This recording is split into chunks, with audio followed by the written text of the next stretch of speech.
What's poppin' knights? It's OnoKage, otherwise known as the King. And you beautiful and lovely knights are psychopaths, because you want to know what would happen if Hashirama kept all of the Bijuu. All of them. All 9 tails belong specifically to the leaf. So they don't just get physical power, they have all the political power in the ninja world. And you want to explore that. So, on this episode of Subayai, Oh, it's 12 o'clock. You guys hear the sirens? Sorry.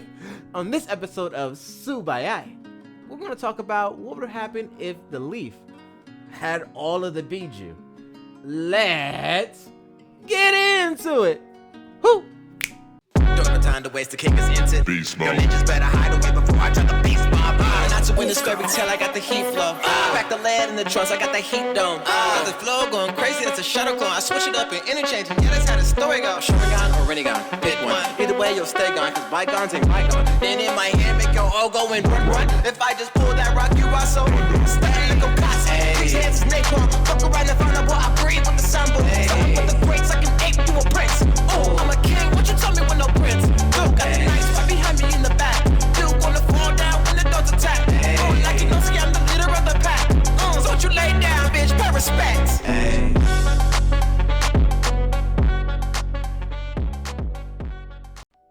You see, the hardest part about this story was actively deciding what happens immediately after that decision, or how Hashirama comes to that decision in general. But then it hit me. Madara Uchiha. The whole reason Madara began to question the Leaf Village was because of Hashirama's overly compassionate ways, but with the purely selfish decision to keep the tailed beast inside of the leaf, the village that he and Hashirama formed. They have all the power. Nothing stands in the way of these two. Nothing stands in the way of the leaf. Now, Hashirama's decision wasn't purely made so that he could be powerful. It was so that the leaf could never be challenged, so that they could stand outside of any war. Now, this is how Hashirama saw this. But Tobirama and Madara, their views slightly co-aligned with each other's. Tobirama valued the more political and strategical side of holding all of the tailed beasts, but Madara valued the power that comes along with holding the tailed beasts. And as Madara and Tobirama began to study the tailed beasts, their hatred of each other began to subside as they found new discoveries. Well, the hatred came more from one side than the other because Tobirama's kind of a racist. You know, speaking of that, I think they need a support group. Now, Tobirama, Izuna, and Madara have brought to my attention that you seem to have somewhat of a grudge with the Uchiha people. Now, brother, I'm gonna stop you right there. I wouldn't exactly call them people. Hey, yo! Oh my God. This is gonna take a lot of work. Now, do you see my point, Hashirama? Your brother is an ass. Now, Madara, let's be reasonable here. Maybe we just need to pry a little bit more about what's going on in Tobirama's head. So, brother, could you please explain what you meant by that last statement? Oh, most certainly, brother. The Uchiha are not people. They are dogs, and should be treated as such, kept on a short leash to keep their temper in check. And if the leash does not work, whips and chains should suffice. Ninja! I'm about to like this 4th of July. Hold up, Madara, hold me back. Nah, if you don't kill him, I will. Okay, gentlemen. While killing my brother is starting to seem attractive to me too right now, counter offer. Alcohol? Hashirama, I fail to see how drinking will solve this. I fucking love you guys, man. I'm sorry. I'm sorry for what I said earlier. You're not dogs. You know, I'm happy to hear you say that, man. I was really about to kill you, but you cool people. Hashirama, you must tell me what was in this sake. Everything. What? Yeah. Honestly, I personally don't think that we could legally call this sake anymore. Because at some point I just start mixing drinks and maybe a bottle of arsenic or anthrax. Yeah, it should be fine. We're drinking, and we should stop. Madara, you worry too much.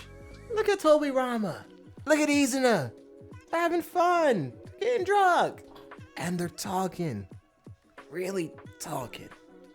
Like, look, Toby, how do you feel about the Uchiha now? The Uchiha are fine, brother.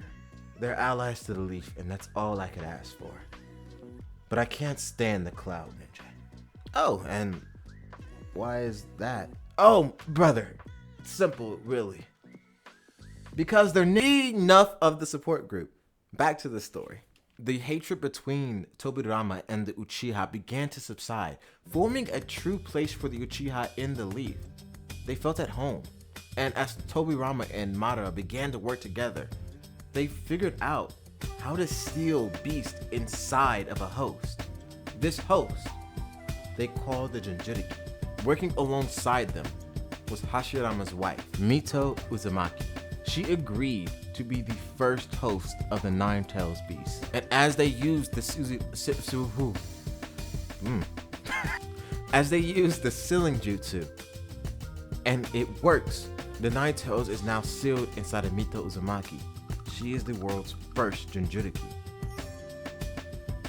Hashirama, Tobirama, and Madara begin to divvy up the other remaining tail beasts between the clans in the Leaf. The first tail is granted to the Sarutobi clan because their affinity with wind style. The second, I think, should go to the Hatsuki clan. Only because Kakashi, with a giant fire cat, is cool as hell. And fight me if you disagree. The third tail can go to the Shimura clan, which is Danzo's clan. One for its ability and jutsu are just super geared towards killing. And I think Danzo having a tailed beast could have really interesting story applications in the future. The four tails can go to the Uchiha for its Kekkei Genkai that gives magma release, which is an enhancement of fire release. So again, have really interesting story applications for that in the future. Izuna will be the first Jinchuriki for the Uchiha. And the five tails will go to the Hyuga for the steam release. I forgot exactly what it's called, it might be board release, but the steam could really help in aspects of their taijutsu, propelling them forward and making them faster, which could really help with the gentle fist. So I think that's just a really cool combination right there. The six tails should go to the Nara to fully utilize the acidic bubbles that the six tails produces. I think the strategic mind of the Nara will be able to utilize that and bring it out to its utmost potential. So I think that's a good place for the six tails. The seven tails, Aburame, giant bug. We already went over this. If you haven't seen what was the seven tails Jinchuriki, go watch it. Shameless plug. Haha. The eight tails, I think is interesting. It should go to the Akamichi clan. Now, I understand where you might think that that's weird. Why doesn't it go to a stronger clan? The Akamichi store their chakra in such a weird and unique way that doesn't get explored more. And that being stockpiled with the tailed beast ability, which is the tailed beast bomb, to store chakra, just complements each other really well, especially since Yome, or the eight tails, was the first tailed beast we really saw use the tailed beast bomb, and the way he did it by eating the chakra before blasting it out, I think just complements the Akamichi clan really well. The nine tails obviously is going towards the Uzumaki. Mito Uzumaki is already the first Jinchuriki of the nine tails. So with that being said, let's talk about how this gives different credence in the future. Well, for one, the Leaf does not get attacked. I mean, let's be honest here. They have all the power in the world. The most threats that the Leaf will face will be coming from inward. Like the day Naruto gets the Nine Tails and the Nine Tails rampages before it's sealed inside Naruto. That's where a lot of the threats will come from. Inward from the village. When the Nine-Tailed Beasts rage or go out or rampage throughout the village. That's where a lot of the threats come from. Now, talking about that, how does this new Leaf treat the Jinchuriki? It varies based on the Jinchuriki, right? So, i.e. the Uchiha clan with the Four Tails Goku. They have perfect control over their tailed beasts. So they're allowed to roam free. They have no restrictions. They can just move with their tailed beasts. And the current holder of this tailed beast is Fugaku Uchiha, who has aims to pass it down to his children. Same thing with the Aburame clan. They have perfect control over their tailed beasts, so they're allowed to roam free. The current holder is Shibi Aburame, who has aims to pass it down to Shino. And this goes on and on throughout the clans where they are respected and have actual control over the tailed beasts. The Hatake, the Shimura, the Hyuga, the Nara, and the Akamichi. The only one that isn't treated with respect is Naruto. Only because every day they're afraid that the Nine Tails can run rampant. Naruto is still ostracized. He's treated like a demon, like a monster. Even the other tailed beasts have their own grudges against Kurama. Seeing as how they're in such close proximity, they always talk in the tailed beast shared mindscape, bringing the Jinchurikis over. Only if the tailed beast likes the Jinchuriki. So the Akamichi, the Nara, the Hyuga, and the Hatake, and Uchiha all can speak with the other tailed beast as well as have a telepathic communication channel with each other. And while they're in this shared mindscape, the Nine Tails does not respond to any of them, choosing to brush them off, thinking that they're all inferior for having less tails. As they get into the mindscape, the tailed beasts like to complain about their Jinchurikis or praise their Jinchurikis. Like Matabi loves Kakashi. Chome loves Shibai. Goku loves Fugaku. And Yuki loves Choza. I completely forgot the Eight Tails' name. That's my bad. But the other tailed beasts that choose not to participate with the Jinchuriki usually complain about their host. Aside from Danzo's tailed beast, that being the Three Tails, Isubu. Danzo does not see Isubu as a living being, instead choosing to see him as a tool. He harnesses Danzo's power using Isubu's power using tools, forcing Isubu to bend to his will. Isubu uses this time to share Danzo's secrets, warning the Uchiha clan and Goku specifically about Danzo's plan to eradicate them, going to use Itachi as a tool to kill all of the Uchiha. But now that they have the warning, they prepare. Fugaku lets his clan know to defend themselves, and they prevent Danzo's attack. As they do, the Leaf Village chooses to excommunicate Danzo, to eradicate him from the village. As they extract his Jinchuriki, Danzo dies, and the Jinchuriki has to be given to a new host. And I'm thinking, what other main character could use the Jinchuriki? I see you, Sakura. Come on up here, girl. Sakura is given the third-tailed beast, Isubu. It's a callback to Ren. You get it? So, since Sakura has this new tailed beast, as she is a young and budding ninja that wanted it for the sake of power, she wanted to be strong so that she could compete against Ino and be somewhere relatable with Sasuke, who she believes is destined to get the four-tailed beast. She graciously accepts the offer and receives the three tails. But Isubu now has a distrust and disdain for humans. He's as unruly. Oh my god. He's as unruly as Kurama is. She is in quarantine with Naruto. She is now being ostracized from the village, learning to see what it's like to feel like Naruto. The two form a strong friendship. Naruto crushes on her hard, but she's only interested in Sasuke. And as she learns how big of a slob Naruto is, she gets frustrated She shows Naruto how to clean up after himself. She shows Naruto how to properly study so that the boy wouldn't be as dumb and annoying. But she leaves at the end of each day to go back to her home, where she is loved and she gets a good feeling of kindredship with her family. Outside is scary for her now. She doesn't like it much, but she also knows that Naruto goes through it too. So one day she talks to her parents, asking if maybe she could bring Naruto over.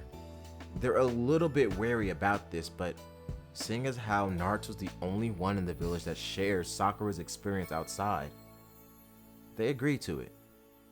And Naruto is brought into their home, where he sees and feels a parent's love for the first time. They have to warm up to the boy. But as they do, Naruto and Sakura are raised as brother and sister. As Naruto's crush on her starts to fade, he just sees Sakura as a sister to him. They play now. They laugh, they fight, they bicker, they argue. But she also helps him study. He cleans up after himself, wanting to keep the house that he now lives in clean because he doesn't feel alone inside anymore. He's still a prankster at heart, loving to paint on the stone monuments of the OnoKage that forced this life upon him. But now he's not doing it for attention. It's just fun. Naruto gets to experience what a familial life is like. And that's thanks to Sakura and her big heart, understanding that Naruto suffers just like she does. And as they grow, they get to experience school together, learning about each other and experiencing new life changes together. The school hates the both of them for having tailed beasts that they cannot control. But Sasuke finds them interesting. He watches from a distance. As they pass school, they become Genin together, and all three are placed on the same team. Sasuke has received the four-tailed beast only because Itachi recommended Sasuke to have it. He told his father that he did not need it. And as they grow and develop, Naruto is a far more intelligent, far more skilled ninja thanks to Sakura's help. And Sakura likes to train now, thanks to Naruto. So she's strong and she's competing with Naruto and Sasuke to be the best ninja on their team. They are the 3, the 4, and the 9 tails Jinchuriki respectively. And nothing is a challenge for them. The fight with Zabuza and Haku, Sasuke's magma release melts through Haku's mirrors with ease. With Naruto's newfound intelligence, he's able to help formulate strategies with Sasuke and Sakura so that he can protect his team. Sakura, with her found love of training, isn't just sitting in the back anymore. She's fighting head on, using the water style release to help defend and protect her team. Naruto's wind style is able to boost Sasuke's fire. Sakura's water is able to boost Naruto's wind. And Sakura is able to douse the flames of Sasuke when he gets too hot-headed, being an anchor for Sasuke, helping him stay connected to the village and his team. Sasuke feels at home with Naruto, Sakura, and Kakashi. He grows a bond with his team that he would not ever want to sever. So Sasuke does not decide to leave the village when that time comes. He's already strong enough. He's already found a home. His clan is not destroyed. He doesn't want revenge. Sasuke's happy. Naruto's happy. Sakura's jubilated because now she's not useless. When the time for the Chunin exams come, Naruto, Sakura, and Sasuke all make it to the finals.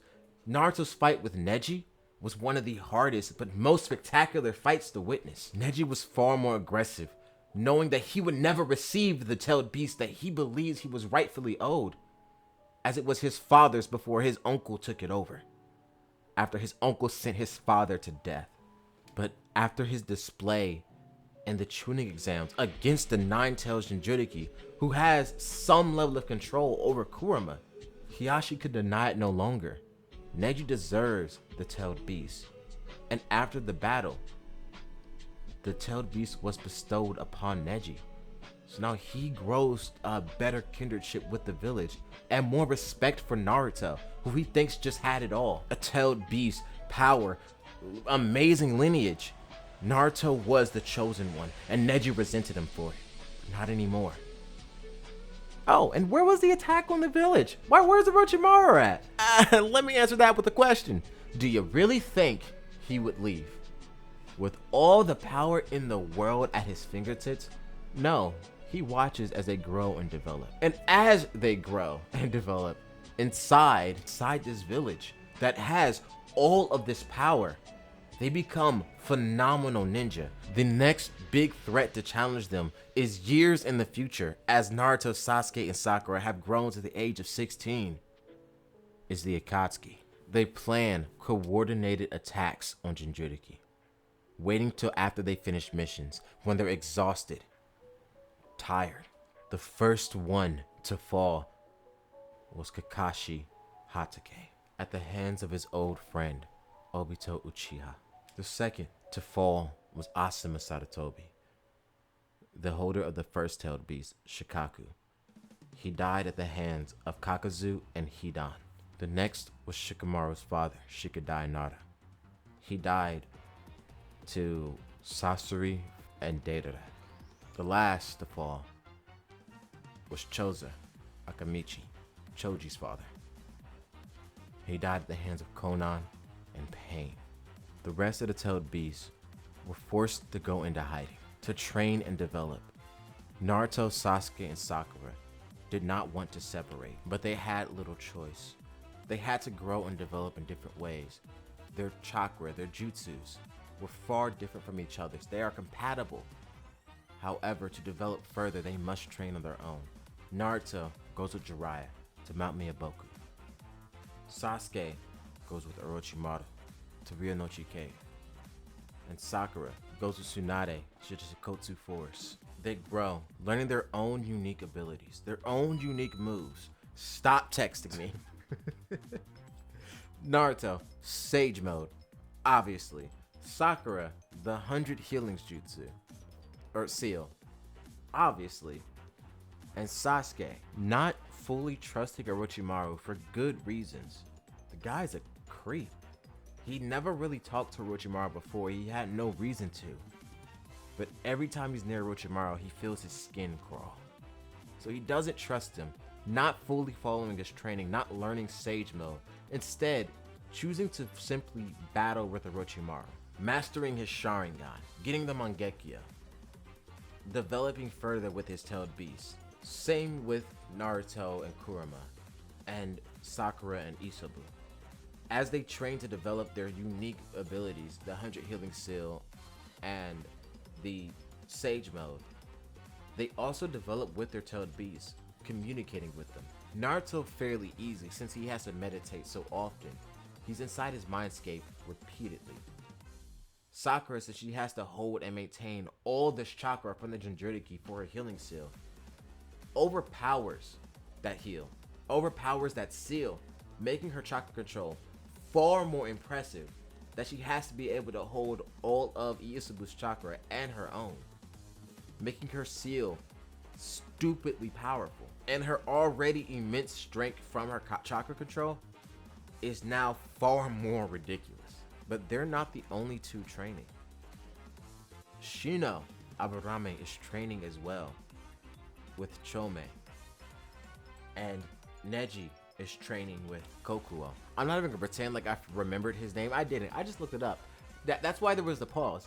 But as they grow and develop with their tailed beast, they enter the mindscape, the shared tailed beast world, where they can communicate with each other over long distances.